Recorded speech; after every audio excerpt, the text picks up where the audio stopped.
let's see the fastest way to randomize the order of the items in an array. Let's make an array like this with 5 elements.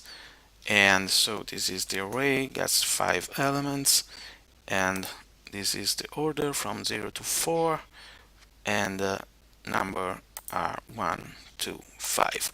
So I just have to sort them. If I do this, I will have always the same order, of course. And let's do something else instead.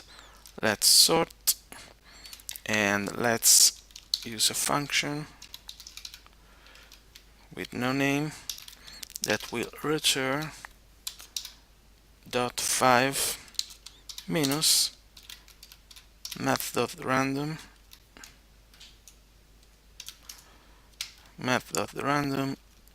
and close it and close it, and let's say that it gives us a random order of the items. It's time that I do it, and this is the fastest way to randomize the order of an array in an easy way with this anonymous function here and this sort function.